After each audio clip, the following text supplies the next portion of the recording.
જય શ્રી ગોકુલેશ વૈષ્ણવ, આજે ઠકરાણી તીજના ઉત્સવની સર્વ વૈષ્ણવને બધાઈ. આજનો મંગલ દિવસ શ્રી મહાપ્રભુજી સંવત 1549 શ્રાવણ સુધી તીજના દિવસે એટલે આજના દિવસે પ્રથમવાર ગોકુલ પધાર્યા હતા. ત્યારે ગોકુલની જે અત્યારની જગા છે, જે નગર વસેલું છે, તે એક નિર્જન વન હતું. જમનાજીના કિનારે મહાપ્રભુજી પધાર્યા છે. મહાપ્રભુજીને ખ્યાલ આવ્યો કે અહીંયા તો અસલ નંદાલય હતું, પરંતુ આજે જ્યારે પધાર્યા છે ત્યારે નિર્જન વન જોઈ રહ્યા છે. હવે મહાપ્રભુજીને કોઈ ઘાટ પાકા જે આજે દેખીએ છીએ એવા લોકો પાકા ઘાટ તો એ દિવસોમાં હતા નહીં. એટલે મહાપ્રભુજીને ખ્યાલ નથી આવતો કે ભાઈ ઠકરાણી ઘાટ કયો, ગોવિંદ ઘાટ કયો. અને ત્યાં મહાપ્રભુજીની મૂંઝવણને પારખીને શ્રી યમુનાજી જળના મધ્યથી પ્રકટ થયા છે. શ્રી યમુનાજીએ શ્રી મહાપ્રભુજીને કહ્યું કે વલ્લભ, આપ જે છોકરના વૃક્ષ નીચે થાળા છો તે બ્રહ્મનું સ્વરૂપ છે. આપની ડાબી બાજુ પર જે ઘાટ દેખાય છે તે ગોવિંદ ઘાટ છે. આપની જમણી બાજુ પર ઠકરાણી ઘાટ છે. ઠકરાણી ઘાટથી રાવલ સુધી સ્વામીજીની હદ છે. ગોવિંદ ઘાટથી માવન સુધી કે વલ્લભ ઘાટ સુધી ઠાકોરજીની હદ છે. હવે આ બધું યમુનાજીએ કહી શ્રી મહાપ્રભુજીની મૂંઝવણને દૂર કરી છે. હવે મહાપ્રભુજીએ એ વખતે જે યમુનાજીના સ્વરૂપના દર્શન કર્યા હતા એનું વર્ણન કે 16 વર્ષનું સુકોમલ વય છે યમુનાજીનું. મેઘ શ્યામ વર્ણ શ્રીઅંગનો છે, મધુર હાસ્યયુક્ત મુખારવિંદ છે, લાવણ્યમય લલાટ પર કસ્તુરની બિંદી છે, દાડમ જેવી દંત પક્તિ છે, અરુણ ઉદર ઓષ્ટ છે, દ્વાદશ અંગમાં હીરા માણેક મોતી પન્ના પોખરાજ વગેરેના જડેલા આભૂષણો બિરાજમાન છે, કરમાં કંકન કડા બાજુબંધ, ચરણમાં નુપુર અણવટ વિછ્યા, કટી પર મેખલા, નાસિકામાં નખવેસર, કાનમાં કુંડલ, શેઠીમાં ટીકો, શીશ ઉપર શીશફૂલ, શ્રીહસ્તમાં કમળની માળા, શ્રીકંઠમાં કમળ કુસુમની મનોહર માળા, અંગ ઉપર ચટકાળી સાડી, પીળી ચોળી, ચણિયો. આવા અલૌકિક દિવ્ય સ્વરૂપે શ્રી યમુનાજીએ શ્રી વલ્લભને દર્શન આપ્યા છે. હવે આપણે સંપ્રદાયની અંદર યમુનાજીનું જે સ્વરૂપ પ્રચલિત છે, આપણને બધાને જ ખબર છે કે યમુનાજીનું જે સ્વરૂપ છે એ સાઈડ પોસ્ટ છે, એક સાઈડનો જ પોસ્ટ છે. યમુનાજી પ્રત્યક્ષ બિરાજતા હોય એવું ચિત્રજી કોઈકે પ્રકટ કર્યું તો વસ્તુ જુદી છે, પણ જે વર્ષોથી આપણા ત્યાં જે સ્વરૂપ બિરાજે છે એ યમુનાજીનો સાઈડ ફેસ છે.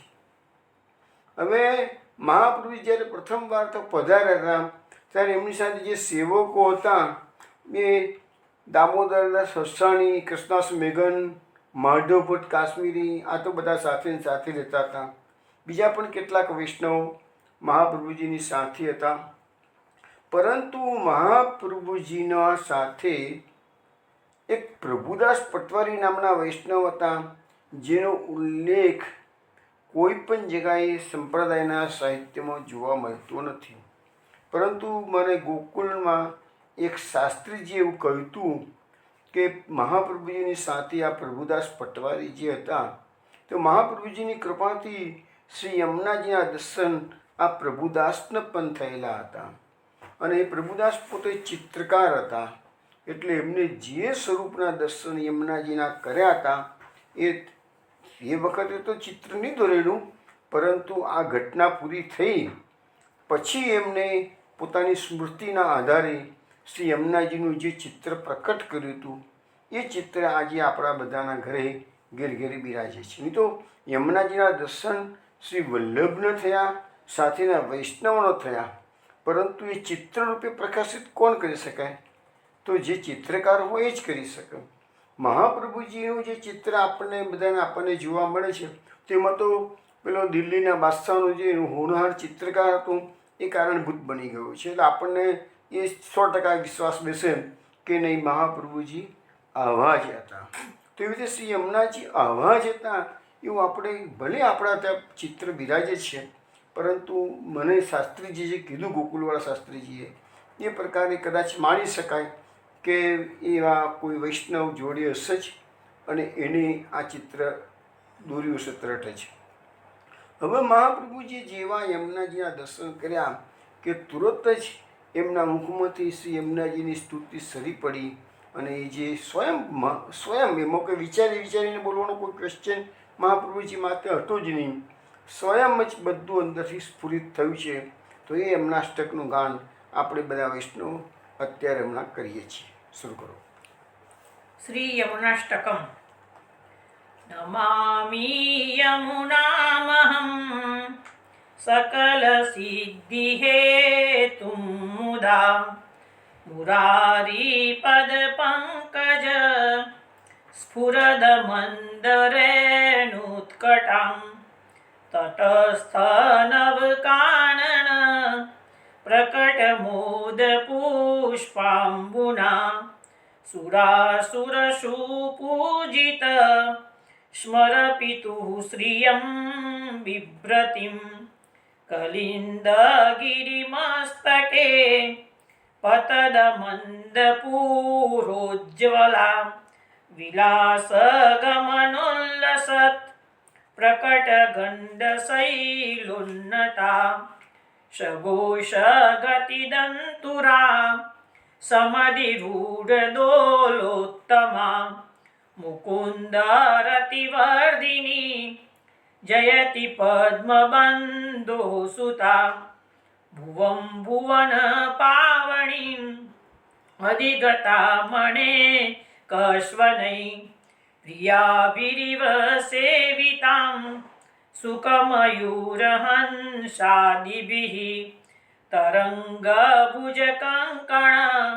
પ્રકટ મુક્તિકાવાલુકા નિતંબ તટસુંદરીં નમત કૃષ્ણતુર્ય પ્રિયાં અનંત ગુણભૂષિતે શિવવિરૌચિદેવસ્તુતે ગણાગણનિભેષદા ધ્રુવપરાશરાભીષ્ટદે વિશુદ્ધ મથુરાતટે સકલ ગોપગોપીવ્રતે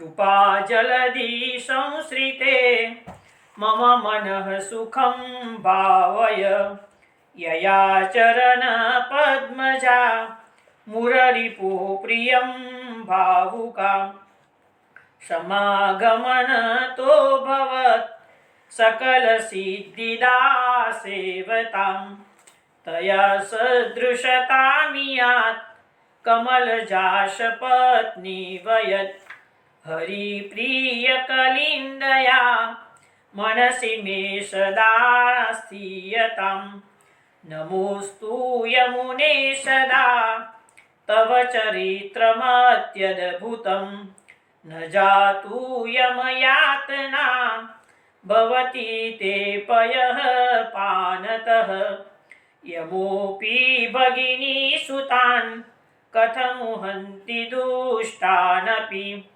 પ્રિયો ભવતી સેવનાत् તવ હરેર્યથા ગોપિકા મમાસ્તુ તવ સન્નિધૌ તનુનવત્વમે તાવતા ન દુર્લભતમારતિર મુરરિપૌ મુકુંદ પ્રિયે અતોસ્તુ તવ લાલના સુરધુની પરમ સંગમાત તવૈવ ભુવિ કીર્તિતા ન તુ કદાપि પુષ્ટૈ સ્થિતૈ સ્તુતિં તવ કરોતિ કઃ કમલજાસપત્ની પ્રિયે हरेर्यदनुसेवया भवति सौख्यमा मोक्षतः इयं तव कथाधिका सकलगोपिका सङ्गम स्मर श्रमजलानुभिः सकलगात्रजैः सङ्गम तवाष्टकमिदं मुदा पठति शूरसूते सदा समस्तदुरितक्षयो भवति वै मुकुन्दे रतिः तया सकलसिद्धयो मुररिपुश्च सन्तुष्यति स्वभावविजयो भवेत् वदति वल्लभ श्रीहरे इति श्रीवल्लभाचार्य विरचितं श्रीयमुनाष्टकस्तोत्रं सम्पूर्णम्।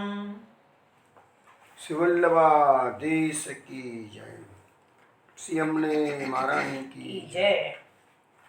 વૈષ્ણવો, આ યમનાષ્ટકનો પાઠ તો તમે બધા કરતા જ હશો, પરંતુ પાઠ જ્યારે કોઈ પણ સ્તોત્રનો આપણે પાઠ કરતા હોઈએ ત્યારે જો તમે એના અર્થનું અનુસંધાન રાખશો ને તો તમને એનો વિશેષ આનંદ આવશે અને તમને પેલા પોપટની માફક બોલી જવાનું નહીં, સારું નહીં લાગે એમાં, પણ તમે શું છે થોડોક વિચારશો તો એક આનંદનો વધારો થશે, કારણ કે તમને ખબર પડશે કે અમે મહાપ્રભુજીએ આપણને જે બધું સાહિત્ય આપ્યું છે એમાં કેટલી વસ્તુ ભરી છે. હવે અત્યારે યમનાષ્ટકની આપણે વાત કરીએ એમ તો યમનાષ્ટકમાં અષ્ટક મહાપ્રભુજીના ઘણા અષ્ટકોની રચના કરેલી છે. અષ્ટક એટલે 8 શ્લોક, જેવી રીતે આમાં ગીત ગોવિંદમાં બધી અષ્ટપદીઓ છે, જયદેવની ગીત ગોવિંદમાં તો બધી 8 શ્લોકો છે. એવી રીતે અષ્ટકમાં બી 8 શ્લોકો હોય, પણ અહીંયા 9 શ્લોક છે તો 9મા શ્લોકમાં એની ફલશ્રુતિ આપી છે. યમુનાજીનું મહાત્મ્ય બતાવ્યું છે એ 8 શ્લોકોમાં છે. તો અહીંયા 8 શ્લોકોમાં મહાપુરુષે યમુનાજીના અષ્ટવિધ ઐશ્વર્યનું વર્ણન કરેલું છે. ટૂંકામાં તમને કહું તો પહેલો જે શ્લોક છે એમાં એમનું કોઈ ઐશ્વર્ય છે તો સકલ સિદ્ધિઓના હેતુરૂપ છે, એટલે કે જો સકલ સિદ્ધિ હેતુ બધા. બીજો શ્લોકમાં જે ઐશ્વર્ય છે એ શ્રી યમુનાજી ભગવદ રતિને વધારનારા છે, એટલે કે મુકુંદ રતિ વર્ધિની આ ઐશ્વર્ય છે યમુનાજીનું. ત્રીજું ઐશ્વર્ય શું છે તો પુષ્ટિજીવો અને પુષ્ટિ પ્રભુના સંબંધની વચ્ચે જે પ્રતિબંધો આવે છે, આ તો બધાના નડે છે પ્રતિબંધો, એ પ્રતિબંધોને દૂર કરી અને ભગવત અનુભવ યોગ્ય શુદ્ધિ કરનારા શ્રી યમુનાજી છે. ચોથું ઐશ્વર્ય શું છે કે આ યમુનાજી ભગવાનના સમાન ગુણધર્મવાળા છે, એટલે વૈષ્ણવોનો કે એમના ભક્તોનો ભગવાન સાથે સંબંધ કરાવી આપે છે. એટલે તો આપણે યમુનાજીને આપણા માર્ગમાં વિધાતા કહેવાય છે. આપણા માર્ગમાં યમુનાજીની કૃપા વિના પ્રવેશ શક્ય જ નથી. વર્ચ્યુઅલ કોર્સમાં પણ તમે જો પરિક્રમા કરવા જાઓ છો તો પહેલા દિવસે યમુનાજીનું પૂજન થાય છે, યાજ્ઞા માગવામાં આવે છે, નિયમો યમુનાજીની હાજરીમાં લેવામાં આવે છે યમુનાજીની સન્મુખમાં, અને છેલ્લા દિવસે નિયમોનું વિસર્જન અને ફરીથી પૂજન કરે. તો યમુનાજી જ આપણા ત્યાં એટલે કે બ્રહ્મ સંબંધ જેવો ત્યાં જીવકો તમે ઇનકી ભુજા વામ પર કે દોર કર સોર કર જાય પિયસો કહે અતિ આનંદ મન મેં જુઓ રખીએ. તો અહીંયા શ્રી યમુનાજી વિના આ માર્ગમાં પ્રવેશ શક્ય નથી. પાંચમું ઐશ્વર્ય શું છે કે ભગવાનને જે પ્રિય એવા ભક્તોના કલિકાલના જે દોષો છે એનું નિવારણ શ્રી યમુનાજી કરી આપે છે. છઠ્ઠું ઐશ્વર્ય શું છે તો શ્રી પુષ્ટિજીવોને શ્રી યમુનાજી પુષ્ટિ પ્રભુના પ્રિય બનાવે છે, એટલે કે પ્રિયો ભવતી સેવનાથ તવ હરે રથા ગોપિકા. આ શ્લોક તો હું આમે સત્સંગમાં ઘણીવાર મેં લીધેલો જ છે, કારણ કે કીધું છે ને કે ભાઈ દુષ્ટ જીવો હોય તો પણ યમરાજા પોતાની બહેનના છોકરાઓને કેવી રીતે મારશે. મહાપુરુષજી આવું આપણને સ્પષ્ટ સમજાવતા હોય તો પછી આપણે બધાને આગ્રહ કરીએ છીએ કે ભાઈ જે લોકોને બી ના કર્યું હોય એમના પાન એમના પૂજન તો જીવનમાં એકવાર તો કરી આવો, બધાને સમજાવું છું. એટલા માટે તો આપણે તો મહાપ્રભુજીના વાચનો ઉપર દ્રઢ વિશ્વાસ મૂકવાનો છે, અને એકવાર યમુનાજીનું પાન કર્યું હોય એટલે આપણને વિશ્વાસ બેસવો જ જોઈએ કે મહાપ્રભુજીની કૃપાથી યમુનાજી આપણા બધાનો ઉદ્ધાર કરી દેશે. જીવ દોષથી ભરેલો જ છે, બધાને પાસે દોષો છે, કોઈ એક વ્યક્તિ નથી, બધાની વાત કરું છું. દોષ વિનાનો જીવ જોવા ના મળે. કડીકાળમાં બધી જગ્યાએ દોષો છે, પણ એવા સમયમાં યમુનાજીની કૃપા થશે તો આપણા બધા દોષો નીકળી જશે કે છે. સાતમું ઐશ્વર્ય શું છે? શ્રી યમુનાજી ભગવત સેવા કરતાના શરીરમાં અલૌકિક સામર્થ્ય એટલે કે તનુનવત્વ સંપાદન કરી આપે છે. આઠમું ઐશ્વર્ય શું છે? કે પુષ્ટિ પ્રભુના સમજલ કણો સાથે પુષ્ટિ જીવોનો સંબંધ સંપાદિત કરે છે. કારણ કે શ્રી ભગવાને જ્યારે રાસમંડળ રચ્યું અને ગોપીઓ સાથે જે સ્થળમાં પેલા રાસ વિહાર કર્યો અને પછી જલમાં રાસ વિહાર કર્યો છે, જલ વિહાર કર્યો છે, તો ભગવાન ગોપીજનો સાથે જે યમુનાજીમાં વિહાર કર્યો ત્યારે એમના જે શ્રમ જલ કણ બિંદુઓ હતા એ બધા યમુનાજીમાં ભળી ગયા. અને આજે પણ નિત્ય રાસ ગોલોકધામમાં થઈ રહ્યો છે, આજે પણ નિત્ય જલ વિહાર થઈ રહ્યો છે. તો એ ભગવાનના જે શ્રમજલ બિંદુઓ યમુનાજીમાં બધા મળી જાય છે, એમાં યમુનાજીનું આપણે સાન્નિધ્ય પ્રાપ્ત કરીએ છીએ. એટલે પુષ્ટિજીવોનો સંબંધ ભગવાન સાથે યમુનાજી આવી રીતે કરી આપે છે કે છે. તો આ 8 શ્લોકોમાં 8 પ્રકારના ઐશ્વર્યનું વર્ણન શ્રી મહાપ્રભુજી કરે છે. મહાપ્રભુજી 9મા શ્લોકમાં આ યમુનાષ્ટકનો તમે પાઠ કરશો તેની ફલશ્રુતિ બતાવે છે. કઈ કઈ ફલશ્રુતિ છે? એક તો દુરિતક્ષય, દુરિત એટલે પાપો. આપણું જે દુષ્ટ વસ્તુ આપણામાં જે ભરાઈને બેઠી છે એ દુરિતો પાપો કહો કે જે દુષ્ટ તત્વો આપણામાં જે ભરાયેલા છે એ બધાનો ક્ષય કરે છે કે નાશ કરે છે. પછી શું કહે છે કે મુકુંદે રતિ એટલે મુકુંદ ભગવાનમાં, મુકુંદ એટલે કોણ? તો જે મોક્ષ મુક્તિમ દદાતી હતી મુકુંદ એમ કે છે. તો મુકુંદ એટલે મોક્ષ આપનાર ભગવાન, અને એમાં તમારી રતિ એટલે કે પ્રેમ થાય. પછી શું થાય છે કે સકલ સિદ્ધિઓ એટલે હવે આપણને તો પહેલા શ્લોકમાં પણ કીધું છે કે સકલ સિદ્ધિ હેતુ મુદા, 5મા નંબરના શ્લોકમાં પણ કીધું છે સકલ સિદ્ધિદાસ સેવતા. એટલે સકલ સિદ્ધિઓ તો યમુનાજી મહાપ્રભુજી 3 વખત આપણને યમુનાષ્ટકમાં કહે છે કે તમને બધી સિદ્ધિઓ. પણ આ એક વસ્તુ યાદ રાખજો, આ સિદ્ધિઓ એટલે કઈ પેલી અનિમા ગરિમા લઘુમાં એ સિદ્ધિઓની અહીંયા વાત નથી આવતી. અહીંયા એ સિદ્ધિઓ કઈ આવે છે કે તમને તનુનવત્વ પ્રાપ્ત કરાવે, ભગવાન સાથે સંબંધ કરાવી આપે છે, એ બધી સિદ્ધિઓની વાત અહીંયા છે. એટલે સકલ સિદ્ધિઓ આવી. પછી મુરરી પુશ્ચ સંતુષતી, મુર રીપુ, મૂર એટલે મૂળ રાક્ષસ, રીપુ એટલે દુશ્મન. એટલે મુરારી કહો તોય ચાલે અને મૂળ રીપુ કહો તોય ચાલે.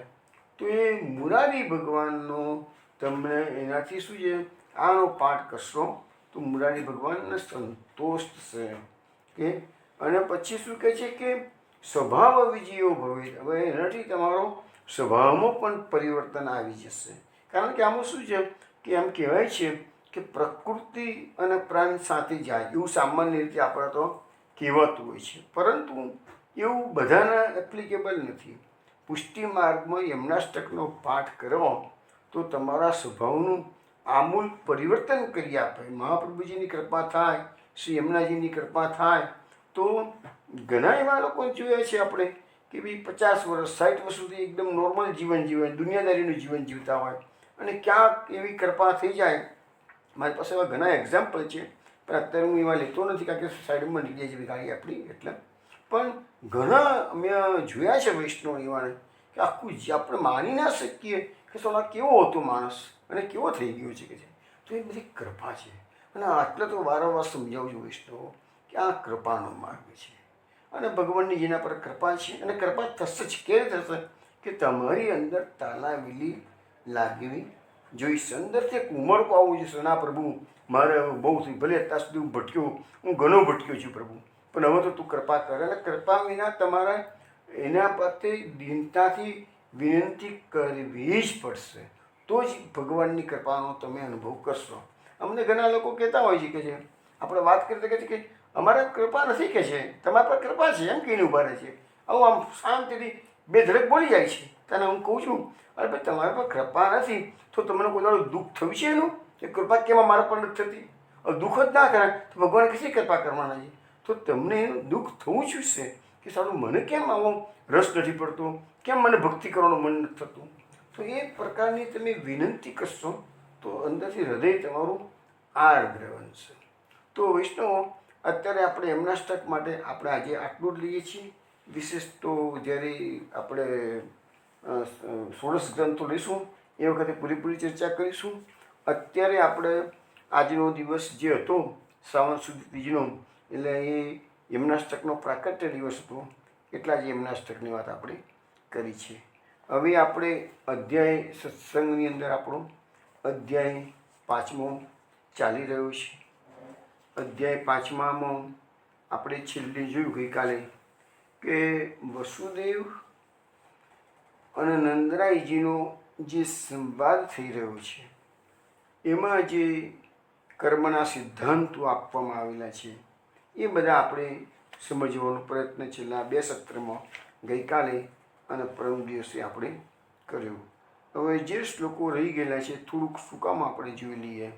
તો વસુદેવજી નંદરાયજીને કહે છે કે ભાઈ તમે જે વનમાં રહો છો તો વિશાળ વન, પશુઓ માટે હિતકારી, રોગ વગરનું, પુષ્કળ જળ, ઘાસ અને વેલાવાળું તો છે. એ મીન્સ કે ગોકુળમાં બધી સુખાકારી તો છે ને કે છે. એક નોર્મલ રીતે આપણે કોઈને પૂછતા હોઈએ ને એવી રીતે નોર્મલ ભાષામાં વસુદેવજી નંદરાયજીના તેના ખબર અંતર પૂછે છે.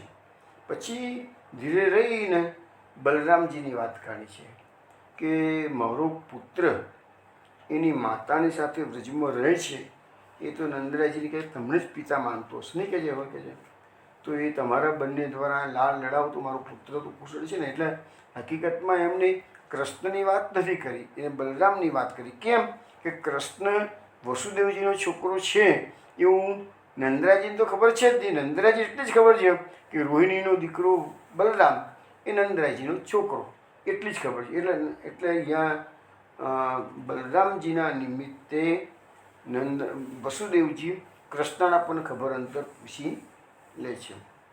પછીના શ્લોકમાં આવે છે કે શાસ્ત્રોમાં કહ્યું છે કે દરેક પુરુષે ત્રિવર્ગ, એટલે અમે શું છે ધર્મ, અર્થ અને કામ પ્રાપ્ત કરવા. અમે એકચ્યુઅલી શું છે કે આપણા શાસ્ત્રોમાં 4 પુરુષાર્થો બતાવેલા છે: ધર્મ, અર્થ, કામ અને મોક્ષ. તો આપણા તો એવું કહેવાય છે કે ધર્મની મર્યાદા અને મોક્ષની મર્યાદામાં રહી અને તમે અર્થ અને કામ ભોગવો તો તમારે ધર્મની મર્યાદામાં રહીને અર્થ અને કામ ભોગવો તો મોક્ષની પ્રાપ્તિ થાય. એટલે ધર્મ પહેલું અને છેલ્લું મોક્ષ. છેલ્લું મોક્ષ એટલા માટે છે એ ફળ છે, અને ધર્મ એટલા માટે પહેલું મૂક્યું છે કે ધર્મની મર્યાદામાં રહીને તમારે અર્થની પ્રાપ્તિ કરવાની છે. અર્થ કમાવો એ કોઈ પૈસો કમાવો હોય કે ખોટી ચીજ નથી. તમારે જન્મ લઈને આવ્યા છો એટલે કોઈ પ્રવૃત્તિ તો કરવી જ પડશે, અને આ શરીરના નિર્વાહ માટે પણ એ બધી વસ્તુની જરૂર પડશે જ. તો અર્થ કમાવાનો પણ કેવી રીતે? ધર્મની મર્યાદામાં રહીને. હવે અર્થ પ્રાપ્તિ કરી એટલે પછી તમારે એમાંથી કામનાઓની સંતોષ આપી શકો. તમારી જે કામનાઓ હોય એ અર્થમાંથી, પણ કયો અર્થ? ધર્મની મર્યાદામાં રહીને પ્રાપ્ત કરેલો હોય અર્થ એ જ. તો એવી રીતે આપણા ધર્મએ આપણને બંધારણ આપ્યું છે. આ 3 વસ્તુ તમારે ભોગવવાની: ધર્મ, અર્થ અને કામ, અને તો તમને મોક્ષની પ્રાપ્તિ થાય.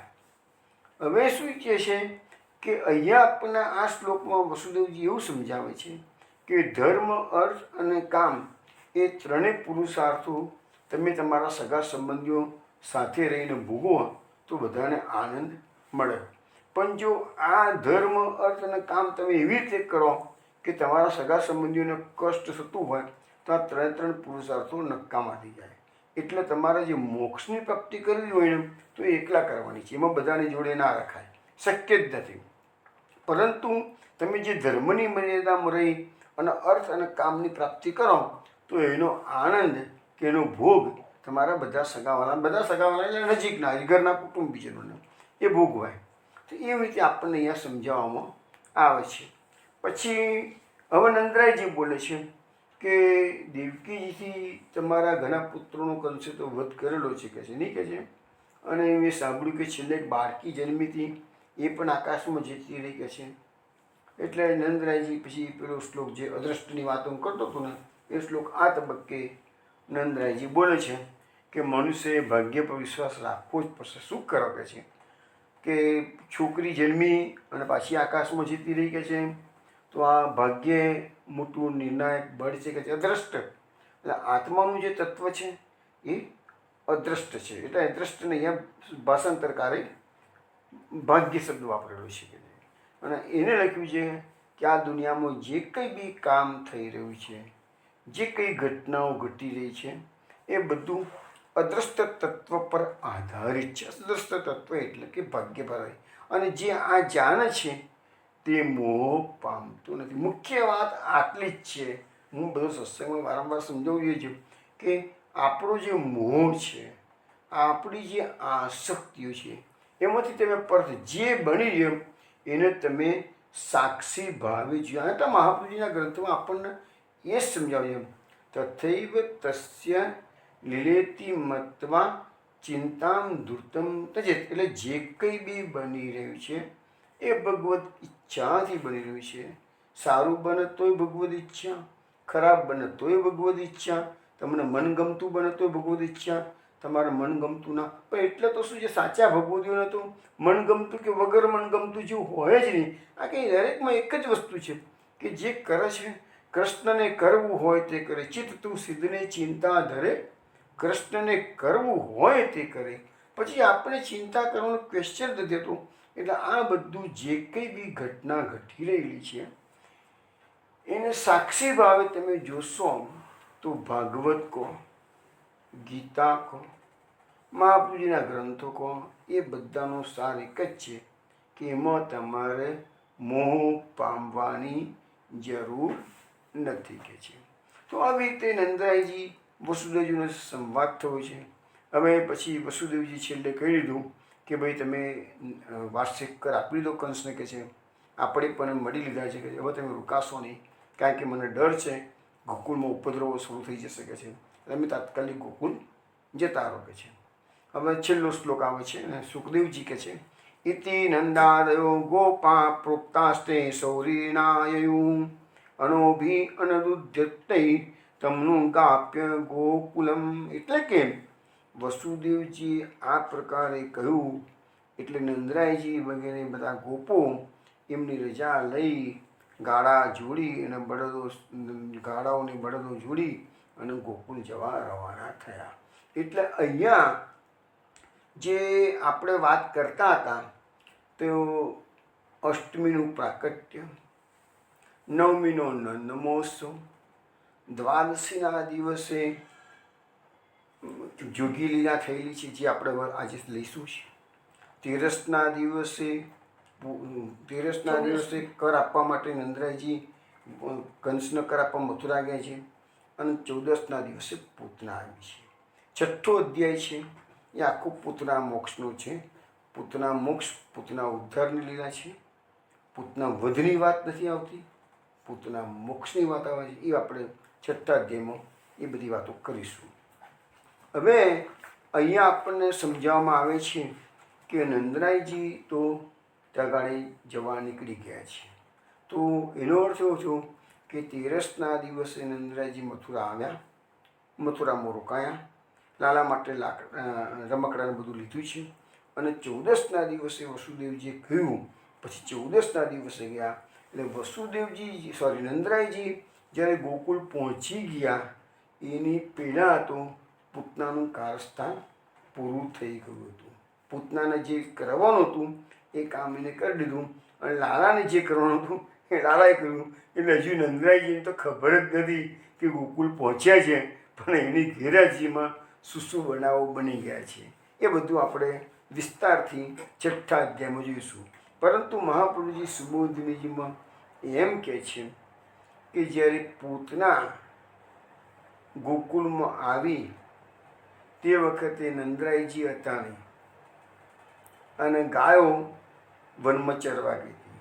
એટલે ગાયો પણ હતી નહીં અને નંદરાયજી પણ હતા નહીં.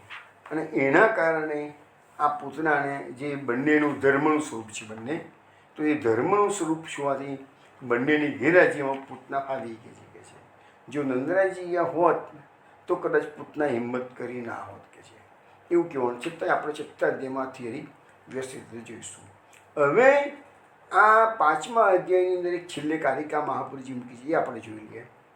ગોકુલોત્સવમ ઈશાનમ ગોપ ગોપી ગવામિતમ જ્ઞાનત કર્મતશ્ચૈવમ તામસાનામ નમામ્યહમ. મહાપ્રભુજીએ છેલ્લે પાછી વંદના કરી છે. કોને વંદના કરી છે? ગોકુલોત્સવ પ્રભુને ગોકુલોત્સવ, અહીંયા ભગવાનનું નામ આપણું ગોકુલોત્સવ. એટલે મહાપ્રભુજી જે ત્રિવિધ નામાવલીમાં નામો મૂક્યા છે ને બધા, એમાં એક નામ મૂક્યું છે ગોકુલોત્સવાય નમઃ. તો એ ગોકુલોત્સવાય નમઃ એ આ કારિકામાંથી લીધું છે. ગોકુલ અહીંયા પ્રભુનું નામ મહાપ્રભુજી શું આવ્યું? ગોકુલોત્સવ, ગોકુલના ઉત્સવ રૂપ. આ જે કારિકા બોલ્યો એનો અર્થ એવો થાય છે કે અહીંયા મહાપ્રભુજી 3 પ્રકારના તામસ ભક્તોની વાત. તામસ ભક્તો કયા કયા? તો ગોપ, ગોપીઓ અને ગાયો. આ 3 પ્રકારના તામસ ભક્તોનું જ્ઞાન અને કર્મ દ્વારા કલ્યાણ. આ ભગવાન કેવા છે? ગોકુલોત્સવ ભગવાન કેવા છે? તો આ તામસ ભક્તોનું જ્ઞાન અને કર્મ દ્વારા કલ્યાણ કરે. હવે કર્મ એટલે લીલા. ભગવાન હવે શરૂઆત થાય છે લીલાઓની. અત્યારે તો ખાલી જન્મોત્સવ જ મનાવે છે. હજુ ભગવાન તો પાર નામ પોઢી રહ્યા છે. હજુ પૂતના આવી નથી. ભગવાને જે કરવાનું છે લીલાનું કાર્ય, પહેલું કાર્ય કયું કરશે? પૂતનાને મારવાનું કરશે. તો એ પૂતનાને મારશે એટલે પછી ભગવાન આ બધાનો આવી લીલાઓ કરી અને નિરોધ કરે છે. અને નિરોધ વખતે એ લોકોને બધાને થોડો ઘણો ખ્યાલ આવે છે, એટલે એને જ્ઞાન કીધું છે કે છે. એટલે ભગવાન જ્ઞાન અને કર્મ દ્વારા કલ્યાણ. પણ એક વસ્તુ સમજો, આટલું બધું 10મ સ્કંદમાં વ્રજની આટલી બધી લીલાઓ છે, આટલું બધું જે કરી શકે તો પ્રભુ જ કરી શકે, કોઈ સામાન્ય જીવનું કામ જ નથી, એવું બધાને ખબર પડે એવું છે. છતાંય ભગવાને એવો નિરોધ કર્યો છે, એવી લીલા કરી છે કે વ્રજવાસીઓને એ તબક્કે જ લાગે કે આ કનૈયો કંઈક ઓર છે. પાછા વિસ્મૃત ત્યાં કે ગોવર્ધન લીલામાં એ વસ્તુ સ્પષ્ટ બતાવે છે. ગોવર્ધન લીલા આવશે ત્યારે જોઈશું કે 7 દિવસ સુધી 7 વર્ષનો છોકરો આટલો મોટો ગિરરાજ આંગળી પર ઉચકી રાખે કે છે. કાન કુંવર કે કર પલ્લવ પર મારો ગોવર્ધન નૃત્ય કરી નંદાસજી ગાય છે ને. હવે આપણો વ્રજલીલા શરૂ થઈ જાય છે અને આપણે અસખાને મન ભરીને ગાવાના છે. અસખાના આધારે જ આ લીલા હું તમને ભાગવત કરતાં વિશેષ તો સુબોધિનીજી અને સુબોધિનીજી કરતાં વિશેષ અસખા, એ 3નો સપોર્ટ લઈ અને હું તમને લીલાઓ સમજાવવા પ્રયત્ન કરીશ. એકાકાર થઈ જજો લીલાઓમાં, અંદર ઊંડા ઉતરજો. સત્સંગ પૂરો થાય પછી આ લીલાઓનું સતત વાગોળતા રહેજો, ચિંતન કરતા રહેજો. આ જ તો જ તમારો ભગવાનમાં નિરોધ સિદ્ધ થશે. મૂળ વાત એક જ છે કે ભગવાનની લીલાઓના માધ્યમથી નિરોધ સિદ્ધ થવો જોઈએ, અને એ તો ફલ છે. તો આપણે એવો પ્રયત્ન કરીએ છીએ. તો અહીંયા આ તામસ ભક્તોનું જ્ઞાન અને કર્મ દ્વારા ભગવાન કલ્યાણ કરે છે. કોણ કરે છે કલ્યાણ? શ્રી ગોકુલેશ્વર પ્રભુને. મહાપ્રભુજી કહેવા ગોકુલેશ્વર પ્રભુને હું પ્રણામ કરું છું. હવે આપણે આ જે 5મો અધ્યાય આપણે પૂરો કર્યો, તો 10મ સ્કંદની અનુક્રમણિકાના જે 68 શ્લોકોની વાત મેં કરેલી, એમાં મહાપ્રભુજીએ આ અધ્યાયની અંદર જે બતાવ્યું છે એ આપણે જોઈ લઈએ. પ્રાદુર્ભૂતે વ્રજે કૃષ્ણે વ્રજ રાજ મહોત્સવ મથુરા ગમનમ નંદ વસુદેવ સમાગમ. આ 5મા આ 10મ સ્કંદની અનુક્રમણિકાનો 5મો શ્લોક હું બોલ્યો છું. એનો અર્થ એવો થાય છે કે ભગવાન શ્રી કૃષ્ણનું વ્રજમાં પ્રાકટ્ય થયું. વ્રજરાજ શ્રી નંદરાયજીએ નંદ મહોત્સવ મનાવ્યો, જે 1 થી 18 શ્લોકો લીધા છે. તે પછી નંદરાયજી કંસને વાર્ષિક કર ભરવા માટે મથુરા ગયા અને વસુદેવજીને મળ્યા છે. તો આટલી વસ્તુ આપણે 5મા અધ્યાયમાં આવી ગઈ, બધાના મગજમાં ઉતરી ગયું. મહાપ્રભુજીએ શોર્ટમાં દસમ સ્કંદની અનુક્રમણિકામાં એનો ઉલ્લેખ કરી દીધો. બરાબર છે. હવે આપણે આ 5મા અધ્યાયમાં જે શ્લોકો લેવામાં આવેલા, સોરી, જે નામો મહાપુરુષે પ્રકટ કર્યા એની ફરતી એક નજર જરા નાખી લઈએ. 5મા અધ્યાયમાં પુરુષોત્તમ સહસ્ત્ર નામના કયા કયા નામો લીધા છે? યશોદાનંદન, નંદ ભાગ્ય ભૂ ગોકુલોત્સવ, નંદ પ્રિય, નંદ સુનુ. આ પુરુષોત્તમ સહસ્ત્રના 4 નામ. અને ત્રિવિધ નામાવલીના પણ 4 નામ મહાપુરુષે આમાંથી પ્રકટ કર્યા. ગોકુલ પતય નમઃ, ગોપીજન વલ્લભાય નમઃ, ગોકુલોત્સવાય નમઃ, અખિલ આશાપૂર્કાય નમઃ. તો આ 8 નામો કુલ્લે મહાપુરુષે પ્રકટ કર્યા છે આ 5મા અધ્યાયમાંથી. હવે આપણે 5મા અધ્યાયમાંથી આ નામો મહાપુરુષે ક્યાંથી, મેં તમને પહેલાં તો આપણે જ્યારે સત્સંગ ચાલતો હતો 5મા અધ્યાયનો, અને એ વખતે હું દરેક વખતે બોલતો જતો હતો, છતાં ફરીથી એક ઉપર છેલ્લી એક નજર નાખી લઈએ. તો જે નંદ મહોત્સવનો પહેલો શ્લોક હતો એમાં આપણે શું બોલ્યા? નંદ સ્વાત્મજ ઉત્પન્ને જાતા આળોદો મના. તો એના પરથી મહાપ્રભુજીએ નંદ પ્રિય અને નંદ સુનુ એ 2 નામો પ્રકટ કર્યા છે. પછી 9મા નંબરના શ્લોકમાં જે ગોપ્યશ્ચ આકર્ણે મૂરિતા યશોદાયા સુતોદ્ભવમ. તો એના પરથી મહાપ્રભુજીએ જે યશોદાયા સુતોદ્ભવમ એટલે યશોદાનંદન નામ મહાપ્રભુજીએ પ્રકટ કર્યું.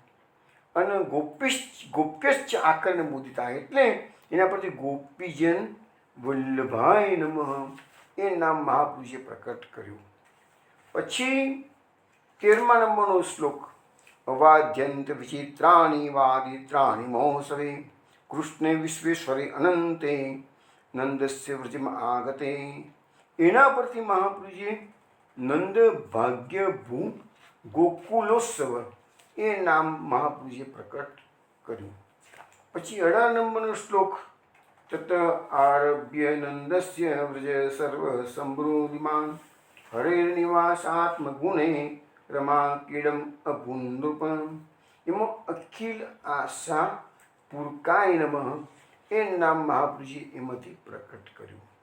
પછી ગોપાન ગોકુલ રક્ષાયામ નિરૂપ્ય મથુરામ ગત નંદ કંસસ્ય વાર્ષિક્યમ કરમ દાતુમ કુરુદ્વ.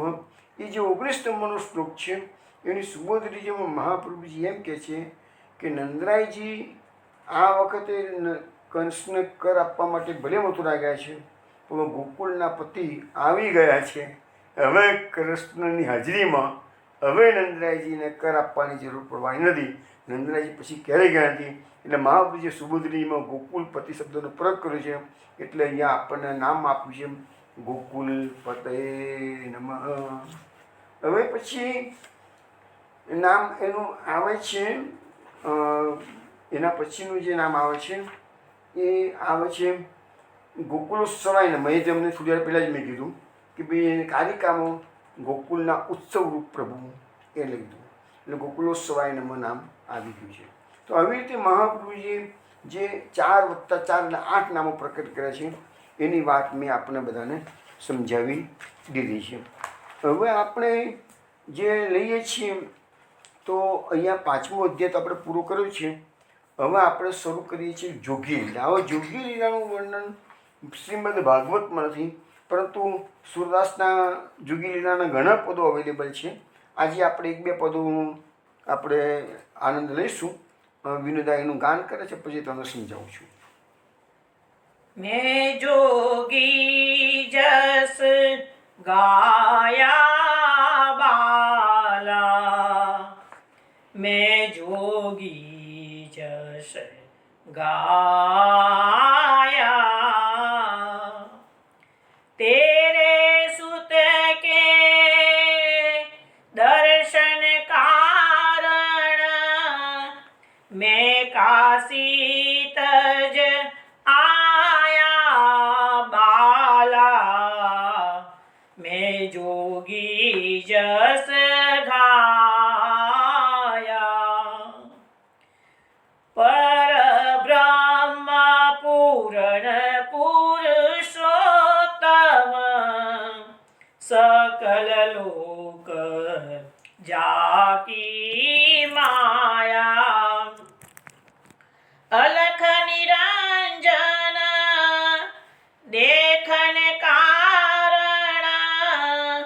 सकल लोक फिर आया बाला, मैं जोगी जस गाया।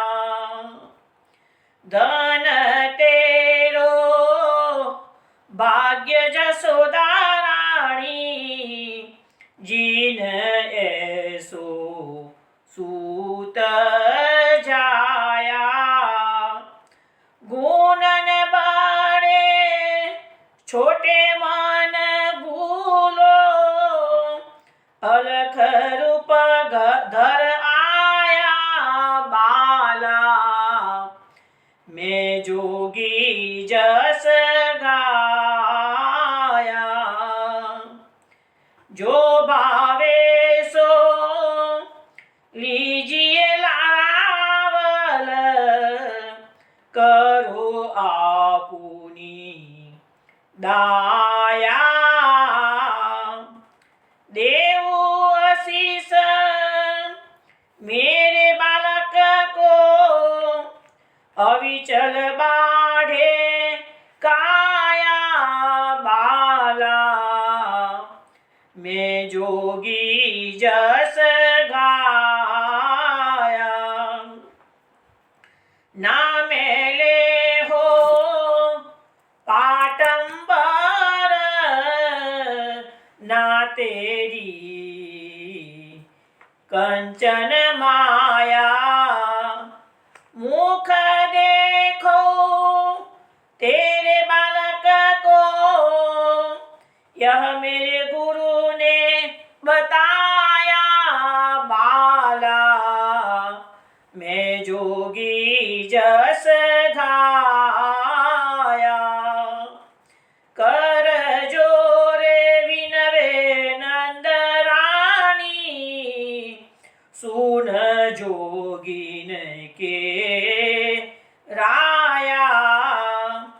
मुख देखन नहीं देहु रावल, बालक जात डराया बाला, मैं जोगी जस गाया। जाको दृष्टि सकल जग ऊपर, सो क्यों जात डराया। तीन लोक को मालिक मेरो, तेरे भवन छिपाया बाला, मैं जोगी जस गाया। बाल कृष्ण को लाई जसोदा, कर अंचल मुख छाया। गोद पसार चरण बढ़ा, अति आनंद बढ़ाया बाला, मैं जोगी जस गाया। निरख निरख मुख पंकज लोचन, नैनन नीर बहाया। सूर श्याम परिक्रमा करके, श्रृंगीनाद बजाया बाला, मैं जोगी जस गाया। मैं जोगी जस गाया बाला, मैं जोगी जस गाया। વૈષ્ણવો, આ જે જોગી લીલા છે એનું ભાગવતમાં વર્ણન નથી, પરંતુ સુરદાસજીએ એના પર ઘણા પદો રચના કરેલી છે. એ બધી સુરસાગરમાં મળી જાય છે પદો, અને એના આધારે જે વ્રજ પરિક્રમા દરમિયાન રાત્રે રાસલીલા થાય છે ને, એમાં પણ ક્યારેક ક્યારેક રાસધારીઓ આ જોગી લીલાનો રાસ કરતા હોય છે. ઇવન અમે લુણાવાડા નાના હતા રહેતા હતા, તેના મંદિરમાં પણ જ્યારે ધનધન છઠની રાત હોય ત્યાંના આવી રીતે કોઈને કોઈ નાટકો બધા રજૂ કરવામાં આવતા હતા. તો અમે જોયું છે લુણાવાડામાં પણ આ જોગીલન નાટક મેં નાનો હતો ત્યાં જોયેલું છે મેં. તો આ એક સુંદર લીલા છે. શ્રાવણવદી દ્વાદશીએ મહાદેવજી પધારે છે ગોકુળમાં લાલાના દર્શન કરવા માટે. મહાદેવજી યોગીશ્વર છે, કૃષ્ણ યોગેશ્વર છે. એ બંનેનું સૌપ્રથમ મિલન થવાનું છે. પછી રાસ વખતે તો પાછા મહાદેવજી પધારવાના છે. એ રાસની વખતે જોઈશું એ વખતે કેવી રીતે પધારે છે. પણ અત્યારે મહાદેવજી પધારે છે એ લીલા સુરદાસજી ગાતા ગાતા કહે છે કે જ્યારે શંકર ભગવાનને ખબર પડી ગઈ કે પૂર્ણતમ બ્રહ્મ શ્રી હરિ ગોકુળમાં શ્રી નંદરાયજીના ઘેરે બાલક શ્રી કૃષ્ણના રૂપે અવતીર્ણ થયા છે, ત્યારે તેઓએ આ બાળ સ્વરૂપના દર્શન કરવાની પ્રબળ આકાંક્ષા હતી. હવે તમે ભાગવતમાં પણ આવે છે ભગવાનની લીલાઓનું બધું વર્ણન જ્યારે વ્યાસજી કરતા હોય તો એ ભલે શંકર ભગવાન કૈલાસમાં રહેતા હોય પણ નારદજી પાસે જઈને કહી આવતા હોય આજે ભગવાને આમ લીલા કરી, આજે ભગવાને આમ લીલા કરી. એટલે પછી શું છે એમને જોવાની ઈચ્છા થઈ જાય, લાવજી આવો તો આપણે મોહિની સ્વરૂપના દર્શન કરવા માટે શંકર ભગવાન આવશે, પછી એ વાત પણ આપણે કરીશું. તો અત્યારે તો પ્રાકટ્ય થયેલું છે એટલે જ્યાં એમને કૈલાસ પર ખબર પડી ગઈ છે એટલે તરત જ એમને બાળ સ્વરૂપ, કારણ કે ભગવાનનું બાળ સ્વરૂપ પાછું ભગવાનના ગોલોકધામના દર્શન થાય એ જુદું સ્વરૂપ હોય, વૈકુંઠમાં ચતુર્ભુજ હોય એ સ્વરૂપ જુદું, ને આ પાછું બાળકનું રૂપ. એ થાય કે ભાઈ ભગવાનની બધી માયા ઈચ્છા તો ના હવે કેવું રૂપ ધારણ કર્યું જીરા જોઈએ આવું તો ખરો કે છે. એટલે એ બાળ સ્વરૂપના દર્શન કરવાની પ્રબળ આકાંક્ષા થઈ. તો એ પણ જાણ્યું કે નંદરાયજીએ પોતાના ત્યાં પુત્રને પ્રાકટ્ય થયું છે એની ખુશાલીમાં બધા યાચકોને મોહ માગી વસ્તુનું દાન કર્યું છે કે છે. તો પછી વિચારે જો બધાની ઈચ્છા નંદરાયજીએ પૂર્ણ કરી હોય તો મારી પણ કામના અવશ્ય નંદરાયજી પૂર્ણ કરશે. અને મેમની નંદરાયજીની યા જોગીની તો શંકર જોગીની તો શું કામના હતી? દર્શન કરવાની. હવે નાનું બાળક છે, હજી તો 3 દિવસ થયા છે, તો 3 દિવસમાં બહાર કાઢે કે ના કાઢે એ ડર તો લાગે જ ને એમને. એટલે કે છે ના પણ કે જે નંદરાયજી આટલા ઉદાર દિલવાળા છે એટલે મારી કામના અવશ્ય પૂર્ણ થશે. એટલે શંકર ભગવાન અસલ સ્વરૂપમાં નથી આવતા પરંતુ જોગીનો વેશ ધારણ કર્યો છે અને ગોકુળમાં પધારે છે. તો ભાઈ અહીંયા સ્વરૂપનું વર્ણન સુરદાસજી બીજા પદ આ પદમાંથી બીજા પદમાં કર્યું છે. એમની જોગીનો વેશ ધારણ કર્યો તો કેવો કરેલો? સઘન જટા જૂટ, કપાળમાં ત્રિપુંડ, ગળામાં રુદ્રાક્ષની માળા, હાથમાં ત્રિશૂલ, ડમરું, કીડ પર વાઘાંબર, દેહ પર ભસ્મનું અંગરાગ, આ બધું ધારણ કરેલા શિવજીની શોભા કંઈક ઓર હતી છે. તેમનું મુખમંડળ પરનું તેજ તેજોમય હતું, એટલે તેજ એકદમ તેજોમંડળ દેખાતું હતું કે છે. આવી અપૂર્વ શોભાયુક્ત શિવજી જોગીના વેશમાં નંદ બાબાના દ્વાર પર જઈ પહોંચ્યા અને અલખ નિરંજન એવો જોરથી પોકાર કર્યો છે. હવે આ જોગી આવ્યો, ગામડામાં લોકો તો બધા ઘેરી વળે, ગોવાળિયાઓ બધા આવી ગયા, ચારે બાજુ ઘેરી લીધા છે અને પૂછી બાબા ક્યાંથી આવ્યા છો? કારણ કે નંદરાયજીના ત્યાં કે ગોકુળ જેવા ગામમાં તો આવો જોગી પહેલી વાર આ લોકો જોયો. એટલે કહે છે બાબા ક્યાંથી આવો છો? અને નંદરાયજીને ત્યાં ગયા છે એટલે તમારા શેની દક્ષિણા જોઈએ, શેની ભેટ જોઈએ છે? પરંતુ જોગી તો મૌન ઊભા રહ્યા. આવા અદ્ભુત જોગીને ગ્વાલ બાલો નંદ ભવનમાં ભીતરમાં લઈ ગયા રાખ્યું છે કે છે, જ્યાં ઘણી ગોપીઓ બેઠેલી હતી કે છે. અને કેટલીક ગોપીઓ તો આવો વેશ જોઈને ડરી ગઈ અને કેટલીક ગોપીઓએ તો અંદર ભીતરમાં જઈ યશોદાજીને ખબર કરી છે કે મૈયા મૈયા તારા દ્વાર પર આજે એક અદ્ભુત જોગી આવ્યો છે. હવે આ જોગી તો વારંવાર અલખ નિરંજન એનો ઘોષ કરે છે કે છે. અને મનમાં બાલકૃષ્ણના દર્શન માટે તાલાવેલી લાગેલી છે. એટલે વિનંતી કરે છે બાલકૃષ્ણ પ્રભુને, પ્રભુ પધારો, ઠેઠ કાશીથી આવ્યો છું, જે ત્યાંથી કૈલાસથી આવ્યો છું કે છે. યશોદાજી સમજી ગઈ કોઈ સાધુ આવ્યો છે, જુદા જ પ્રકારનો સાધુ છે. યશોદાજી થાળીમાં ફળો લઈ આવે છે, બહાર પધારે છે. જોગીને જોગીએ ના પાડી દીધી, ના મૈયા હું ફળો લેવા નથી આવ્યો કે છે. એટલે જશોદા મૈયા અંદર ગઈ છે. જશોદા મૈયા મોટી થાળીમાં મોતીઓથી ભરેલો આખો થાળ લઈને આવી છે બહાર. જોગીએ એને એમ કે આ જોગીને ફળોમાં રસ નથી થતા, હું મારા લાલાના પ્રાકટ્યના આનંદની અંદર એને હું મોતીથી વધાવું કે છે. એટલે મોતીઓ લઈને આવી છે. તાન જોગી કહે છે ના ચાહીએ હીરા મોતી, ના ચાહીએ સોના ચાંદી, તેરે લાલ કા દર્શન કરા દે, મેરે ગુરુ ને બતાયા હૈ. મૈયા મારા ગુરુએ મને બતાવ્યું છે કે પૂર્ણ પરબ્રહ્મનું પ્રાકટ્ય થયું છે, બસ તારા લાલના દર્શન કરાવી દે કે છે. જશોદાજીએ કીધું બાબા મારો લાલો તો બહુ નાનો છે, તમને જોઈને ડરી જાય. આ જુઓ તમારા ગળામાં તો પેલો સાપ લટકી રહ્યો છે કે છે. આ નાનું છોરું બિચારું કે છે મારું ગભરાઈ જશે કે છે. એટલે તમે આ દર્શનની હઠ જરા છોડી દો, દર્શન સિવાય તમને જે જોઈએ એ આપવું કે છે. ત્યારે જોગીએ કહ્યું કે મૈયા અહીં હું 12 વર્ષની ધૂની ધકાવીને આસન જમાવીને બેસીશ, પણ તારા લાલાના દર્શન વિના તો હું હટવાનો નથી. હું તો ઠેઠ દૂર કાશીથી દર્શન કરવા માટે આવ્યો છું. હવે આ જોગીએ તો હટ કરી દીધી છે કે છે, અને જશોદા મૈયા ના પાડે છે કે છે. એટલે પછી જોગીએ સમજાવે છે કે મૈયા તને ખબર છે તારો લાલો કોણ છે કે છે? કાલ કો કાલ, ઈશ ઈશન કો, શિવ કો ધન, સંતન કો સર્વસ્વ કે છે. હવે પણ જશોદામાં બિચારા બહુ ભોળા છે, એને આ શંકર ભગવાનની વાતોમાં કંઈ ખબર પડતી નથી કે છે.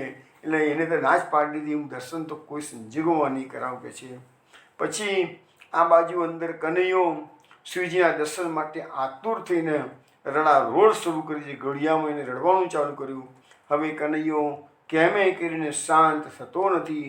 માતાએ સ્તનપાન કરાવવા મળ્યું તો પણ રડવાનું બંધ કરતો નથી, સ્તનપાન પણ કરતો નથી. માતા હવે ગભરાયા છે.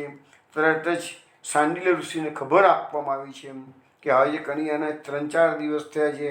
8મનું પ્રાકટ્ય, આમ તો 9મનું પ્રાકટ્ય, અને આજે 12 થઈ છે. 3 દિવસમાં લાલો આટલું કોઈ દિવસ રડ્યો નથી, અને આજે આટલું બધું રડ્યો છે. સાંડિલ્ય મુનિ આવે છે. સાંડિલ્ય મુનિ ત્રિકાળ જ્ઞાની છે, સમજી ગયા બધી લીલા, યોગેશ્વરની લીલા બધું સમજી ગયા છે. એટલે એને કીધું માં આ જોગીને તું દર્શન કરાવી દે, કશો વાંધો નથી, આ જોગી કોઈ ખરાબ નજરનો નથી કે છે. હવે આ બાજુ સાંડિલ્ય મુનિ આવ્યા. બહાર જોગીએ શું કર્યું? જપ શરૂ કર્યા, હોઠ ફફડવા લાગ્યા. આથી એક ગોપીએ કહ્યું માં આ જોગી કશું બબડી રહ્યો લાગે છે કે છે, જરૂર આ જોગી જ કશું કરવું લાગે છે કે છે. યશોદાજીએ છેવટે ગોપીને કહ્યું કે ગોપીને જોગીને જઈને કે લાલાના દર્શન, એટલે સાંડિલ્ય મુનિ આવીને કીધું કે માં દર્શન કરાવી દો, કશો વાંધો નથી કે છે, લાલાને સારું થઈ જશે કે છે. એવું તો સાંડિલ્ય મુનિથી એવું તો કહેવાય જ નહીં, કાં તો શંકર ભગવાન સ્વયં આવેલા છે કે છે. લાલાના દર્શન જરાક કરી અંતર પાછું જતો રહી એવું કેવડાવ્યું માતાએ, અને તો જ માતા બહાર લાવશે. આથી જોગીએ હા પાડી. પણ આ શું, જેવી માતા કનૈયાને કપાળમાં કાળું ટપકું કરી અને બહાર લાવી, અને જ્યાં યોગેશ્વરની દૃષ્ટિ મળી કે તરત જ લાલાએ કિલકિલાટ હસવા માંડ્યું કે છે. આથી માતા સમજી ગયા કે જોગીની નજર હવે ખરાબ નથી. પછી શંકર ભગવાને 5 વાર કનૈયાની પરિક્રમા કરી છે, શૃંગીનાદ કર્યો છે, પોતાનો આનંદ વ્યક્ત કર્યો છે, અને દર્શન કરતાં કરતાં જોગીને સમાધિ લાગી ગઈ છે. યશોદાજી જોગીને જાગૃત કરે છે. શંકર ભગવાનના નેત્રોમાં સુધારા વહેવા લાગી છે, કંઠ ગદગદ થઈ ગયો છે. તેમની જટાઓથી કૃષ્ણના ચરણોને પ્રક્ષાલન કર્યું છે. પ્રેમ વિવલ થઈને શંકર ભગવાન જોગી નાચવા લાગ્યા છે. આ જોઈ કૃષ્ણ વધુ ને વધુ હસવા લાગ્યા છે. જોગીની આ લીલા ગ્વાલ બાલો તો ઘરે બધા ભેગા થઈ ગયા છે. એ લોકોએ જોયું એટલે એમાંથી કેટલાકે નંદરાયજીને કહીને ખબર કરી કે બાબા આજે તારા આંગણે એક અદ્ભુત જોગી આવ્યો છે. પછી નંદરાયજી ભવન પર આવ્યા છે. શંકરજીને બધા ગોપ બાળકોની સભામાં, ભીતરમાં ગોપ બાળકોની સભા ભરી છે, ત્યાં લઈ ગયા છે. અને બધાને બતાવ્યું કે આ જોગીજી અમારા ઘરને પવિત્ર કરવા માટે પધારે છે. ભગવાન શંકરે નંદરાયજીના ભાગ્યની પ્રશંસા કરી છે, બધાને આશીર્વાદ આપે છે. શંકર ભગવાન પછી ત્યાંથી કૈલાસ પધાર્યા છે. તો આજે પણ નંદગામમાં તમે જાઓ તો ઉપર નંદગામની અંદર જે નંદરાયજીનો મહેલ છે ત્યાં આગળ નંદીશ્વર મહાદેવ છે. અને પહેલાં જશોદામાએ ના પાડેલી તાને જોગી આશા લઈને બેઠેલા હતા, એટલે નંદગામની બહાર આશેશ્વર મહાદેવના દર્શન પણ આજે થાય છે. બે નંદેશ્વર મહાદેવ એ નંદરાયજીના મહેલમાં છે અને આશેશ્વર મહાદેવ એ બહારના ભાગમાં છે. તો જશોદાજીએ પછી જોગીને કહ્યું કે જોગી તમે હવે ગોકુળમાં જ રહેજો, હું તમારી બધી સેવા કરીશ અને જ્યારે જ્યારે મારો કનૈયો રડે ત્યારે ત્યારે તમને બોલાવીશ. તમારી દૃષ્ટિ માત્રથી મારો કનૈયો હસવા લાગે છે કે છે અને રડતો બંધ થઈ જાય છે કે છે. તો હવે તો છોકરો જો 3 દિવસનો થયો છે, હવે નાનું છોકરું તો રડવાનું પણ ખરું. તો એમ કે એને મનમાં જશોદા માતાને એમ થઈ ગયું આ જોગીની પાસે કોઈક એવી શક્તિ છે, તો મારો કનૈયો આટલું બધું રડતો હતો તો છતાં એના દૃષ્ટિ માત્રથી એને રડવાનું બંધ કરી દીધું અને હસતો થઈ ગયો. જશોદા મા એને જોગીને સમજાવે છે. પછી જોગી તો જતા રહે છે કૈલાસ પર. હવે સૂરદાસનું બીજું એક સુંદર પદ છે, એનું પણ તમને વિરતા ગાનતો નહીં કે પણ તમને ખાલી સમજાવી દઉં છું, સમય ઓછો છે એટલે ખાલી સમજાવી દઉં છું. કહું જોગ્યા કી દ્રષ્ટિ લાગી, કનૈયા મેરો રોવે, એવું એના શબ્દો છે. જશોદાજી કહે છે કોઈ પેલા જોગિયાની જે જોગી આવ્યો હતો અને જશોદામાએ ના પાડી દીધી અને એને કીધું હું તો આશા લગાવી બેઠો છું, મને દર્શન આપો તમે કે છે, કનૈયાના દર્શન કરાવો કે છે. એટલે કહે છે કે આ જોગી જો હતો ને એની દ્રષ્ટિ જ લાગી ગઈ છે, એટલે મારો કનૈયો ઘણો રડે છે કે છે. ઘર ઘર પૂછત ફિરત યશોદા, દૂધ પીવે ના સોવે. હવે કનૈયાને જોગિયાની દ્રષ્ટિ નજર લાગી ગઈ એટલે જશોદામાં શું કરે છે કે ઘેર ઘેર ફરવા નીકળે કે તમે પેલો જોગી આવ્યો તો જો કંઈ તો કંઈ જતો તો ખબર નહીં, હવે એને જ કશું કર્યું લાગે છે કે છે. એટલે ઘર ઘર પૂછે તો ફિર જશોદા, દૂધ પીવે ના સોએ. મારો કનૈયો મારું દૂધ બી નથી પીતો અને ઊંઘતો બી નથી અને રેડ્યા કરે છે. એટલે ઘેર ઘેર પૂછવાનું કે પેલો જોગી આ બાજુ આવ્યો તો, પેલો જોગી આ બાજુ આવ્યો તો, તમે જોયો છે જોગીને કે છે. કहाँ ગયો જોગી નંદ ઘર તે, વ્રજ મેં ફીરી ફીરી હારે. અરે પેલો જોગી નંદ ભવનમાં આવ્યો તો કઈ જતો રહ્યો. વ્રજ મેં ફીરી ફીરી હારે, વ્રજમાં ભટક્યા કરે છે જશોદામાં, હારી ગયા, ક્યાં શોધવા જવું એને કે છે. પછી છેવટે જશોદામાં તાકી ગયા છે એટલે સખીઓને કહે છે સખી જોગી કો ઢૂંઢી નિકાસો, સુતકો તાપ નિવારે કે છે. એ સખીઓ તમે જાઓ ફરી વળો બધી જગ્યાએ, પેલો જોગી ક્યાં છે શોધી કાઢો કે છે, તો મારો સૂત છે આ બાળક છે એનો જે તાપ છે એનું નિવારણ થાય કે રડ્યા જ કરે છે, તો એનો કોઈ રસ્તો એ જ કરી શકશે. હવે કહે છે કે ચલ રે જોગી. હવે સખીઓ શંકર ભગવાનને શોધવા નીકળી પડી છે. શંકર ભગવાન તો ગામના બહાર આસ લગાવીને બેઠા હતા એટલે આશેશ્વર મહાદેવ નામ પડી ગયું છે કે છે. ચલ રે જોગી નંદ ભવન કો, જશોદા માતા બોલાવે. જશોદા માત બોલાવે. એ જોગી તું ચલ નંદ ભવનમાં, જશોદા માતાને યાદ કરે છે કે છે.